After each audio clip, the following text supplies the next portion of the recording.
le Zator Mbaye des Assises nationales. Est-ce que j'ai en face de moi le Zator Mbaye de 2009 yi nga xam ne bi Sénégal tollee fu raw fu fii nga xam ne tey moo raw fa ñu tolloon en 2009 ñoom ñoo woote woon les Assises nationales. C'est une question boo xam ne vraiment je me pose cette question. Peut-être dafa am entre-temps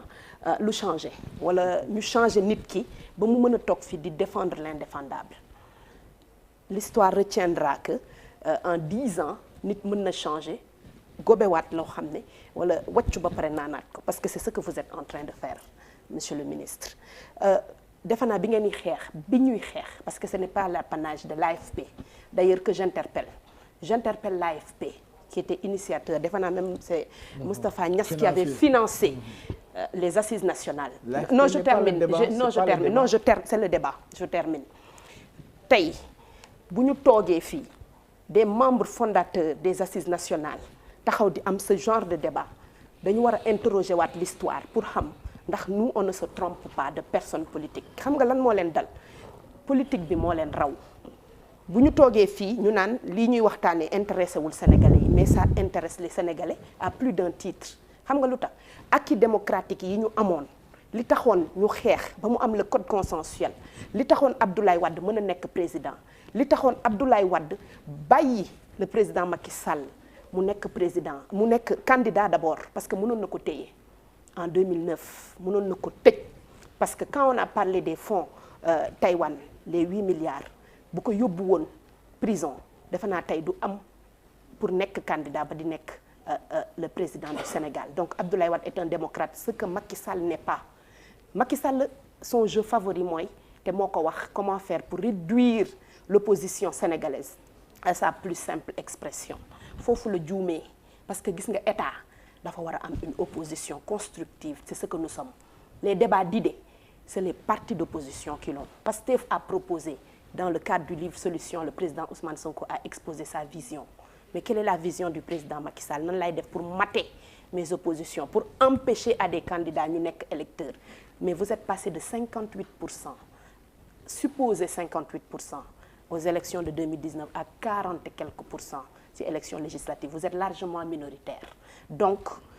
li leen ko teg nag lenn rek la vous ne respectez plus l'état de droit. Sénégal dafa reculer, Sénégal dafa dellu ginnaaw tey ñaata prisonniers politiques la ñu am. Est-ce que lii daan nañ ko dégg ci temps Abdoulaye Wade? Je dirais non. Est-ce que daan nañ dégg nit ñu koy tëj sans argument sans motif fekk la sa kër enlever la tëj la mais le président Ousmane Sonko ñaata militant de Pastef tey la ñu jël tëj ko. Donc monsieur Mbaye li taxoon ñu naan état de droit ak refondation de la République dans les assises nationales vous aviez eu l'opportunité de défendre ça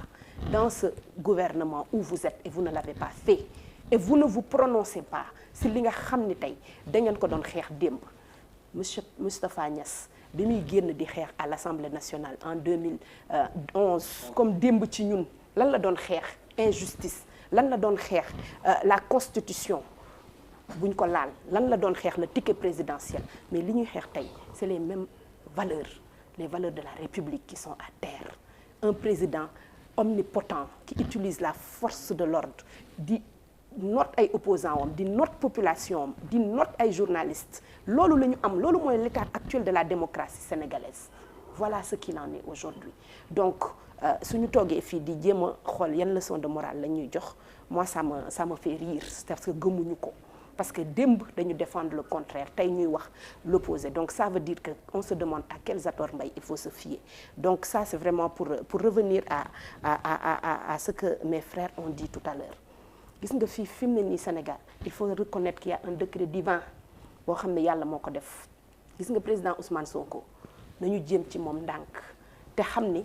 tànku kanam la am amul tànku ginnaaw te ñun ñi ànd ak moom dañu toll ci période boo xam ne c'est une alternance générationnelle qui va se faire et qui est en train de s'opérer. Et nos populations sont beaucoup plus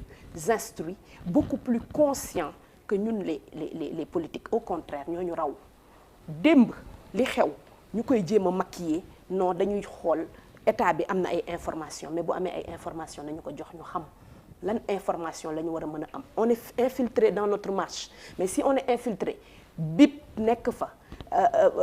GIGN nekk fa ils ne sont pas capables d'identifier ñi ñu infiltrer jël leen yóbbu leen mais ça c'est plus grave que jéem a protéger le leader de Pastef. Et quand tu protèges quelqu'un da nga koy protéger contre son gré da ngay casser otoom violenter ko pour yëkkati ko pour dugal ko ci oto par force pour jéem ko jaarale ci tunnel. Man j'étais témoin oculaire des faits bi ñu egsee foofu ci tunnel bi y avait des centaines et des centaines de gendarmes qui sont sortis qui sait lan moo waroon mën a xam ci tunnel bi xale yi dugg ci tunnel bi oto yi dugg ci tunnel bi ñu gazé leen bavure am fa lan la ñuy wax c'est que ça s'est passé ci suufu tunnel bi et puis ça va passer par perte et profit mais il faut arrêter il faut que ñu revenir à plus d'orthodoxie Sénégal du réewu benn parti boo xam ne dañ koy jox pouvoir mu koy xeexee parce que tout simplement ils savent que ils ne peuvent plus rien proposer au Sénégal et que li leen dese bëriwul xam nga le véritable débat c'est quoi dañu bëgg a jouer ces élections là primaire bi la ñu bëgg a def au tribunal pour éliminer Ousmane Sonko parce que am nañ seen ay sondages yu leen wax ni par A ou par B fu ñu mënti jaar tous les chemins mènent à la victoire du président Ousmane Sonko kon lenn moo seen solution ni ñu def avec Karim def ko avec le président Khalifa Sall def ko ci liste Yewwi Askan Wi bi ñu éliminer la liste de Yewwi Askan Wi nationale parce que loolu rek la ñu xam bu ñu demee ba tële dañuy xool nan la ñuy utiliser l'État nan la ñuy utiliser la loi nan la ñuy utiliser les forces de l'ordre lan la ñuy utiliser une certaine presse pour mun a dénigrer diaboliser mais aussi pour mun a utiliser la violence d'État pour di éliminer ay nit loolu moo fi jeex ce qui s'est passé encore une fois il faut le condamner tout démocrate ku mës a xeex pour la démocratie sénégalaise démb tu as eu mal ku mës a xeex pour la démocratie sénégalaise xam nga ne ni démb on a heurté de manière très violente la démocratie sénégalaise kon loolu mooy dëgg quel que soit lu ñu opposé bu mbir amee nañ ko analyser avec froideur sans émotion lii xew démb buñ ko defoon le président Macky Sall dina ñaaw buñ ko dogaale woon ci convoi wam dina ñaaw kenn defu ko comment il s'appelle encore le ministre de la jeunesse taxawul cité kër góor gi mobiliser ay nit def trouble à l'ordre public est-ce que dafa tax gendarmerie ñëw jël si ko wala ñu police génn ñu ne dafa def trouble à l'ordre public pourquoi parce que il est du côté du pouvoir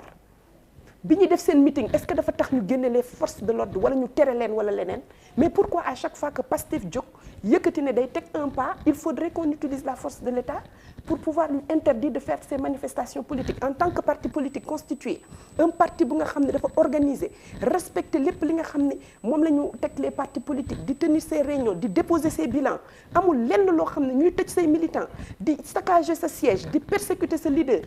lépp lu ñuy def bu ñu yëkkatee suñu nemmeeku tour di wër ñu yónnee ñu des policiers mais à chaque fois qu'on a tenu une manifestation boo xam ne police amu fa dara nekk fa il n'y a pas eu de désordre mais à chaque fois que ñu bëgg a jaxase dañu indi police naan ñoom ñoo ñuy wax dañuy troubler à l'ordre public donc dañu war a régler il faut arrêter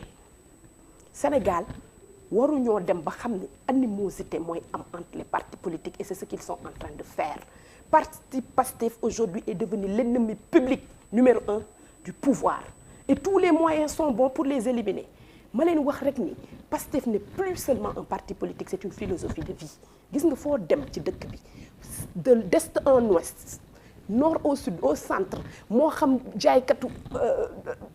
ambulant la moo xam école yi moo xam fépp fu nga dem on parle du projet politique de Pastef parce que les Sénégalais ont compris que il n'y a plus rien à attendre avec le gouvernement Macky Sall kon nag nit ki nga xam ne dangaa jeexal te ba ngay jot réew mi da nga koo jot ci jàmm ak salaam si njëkk ak teraanga jeexal mënatoo nekk candidat sa objectif tey mooy nan ngay def de manière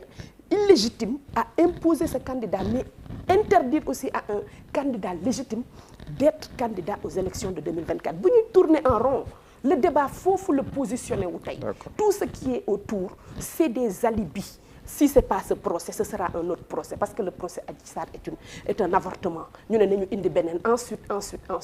tous les moyens sont bons pour empêcher au leader de Pastef d'être candidat parce que xam nañ ni da leen di gagner aux élections dama ne gis nga bu fekkee dañoo gëm ni dañoo réaliser dañu am ay réalisations yi ñuy bàkkoo mais nañu dem candidat ak seen nañu dem élection ak seen candidat on va les battre à plat couture xam nga lu tax parce que les Sénégalais souffrent parce que ni mu ko waxee sànq oui da ngay dugg ci dëkk bi nit ñi amuñu lu ñu lekk nit ñi bu ñu feebaree mënuñu faju nit ñi bu ñu demee seen doom yi mënuñu jàng correctement les gens travaillent et sont des travailleurs sociaux partout foo laal ci Sénégal day metti voilà le bilan que vous avez te tey président Ousmane Sonko est un espoir pour cette génération que nous sommes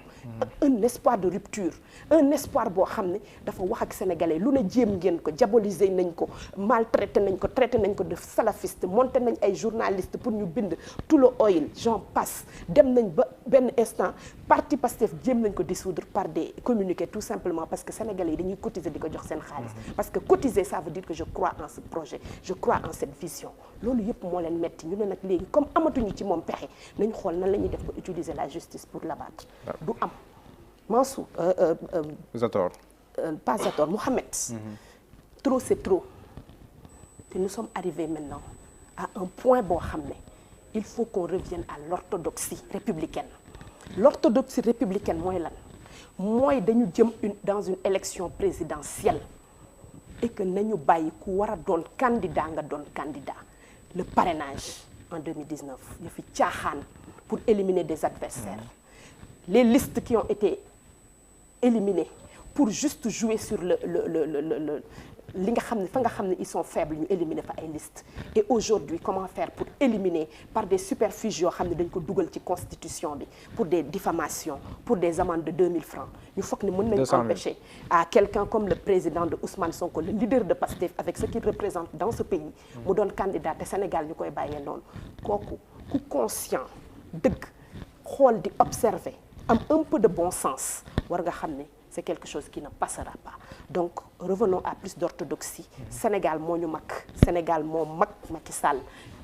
monsieur Zator comme il le dit est de cette génération et cette génération a un rêve cette génération dafa am gis-gis ak bëgg-bëgg bu wuute ak li nga xam ne moom la fi génération yeneen yi doon xeex kon nag cette alternance générationnelle est irréversible et surtout ces besoins yi nga xam ne population bi moom la ñu am aspiration yi ñu am gisuñu ko kenn ku dul si suñu leader muy le président Ousmane Sonko. Donc bec et ongle nous sommes prêts à protéger le projet et protéger le projet c'est protéger le président Ousmane Sonko quoi que vaille merci. Merci beaucoup soxna Khadija. Thierno Diop yow moom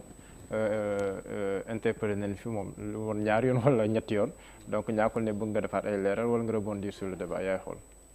waaw jërëjëf xam nga Olof Ndiaye dafa ne weñu suba teel. bu ñuy biiw ñëpp la ñuy biiwandoo. waaye bu naaj bi tàngee bu la weñi biiwee rek daa fekk am nga loo taq. waaw lu saf suukar ñaare. waaw donc xam nga soxna si mi ngi mel ni sànq rek si sa biir wax nga ko ñaari yoon dañoo monté ay journalistes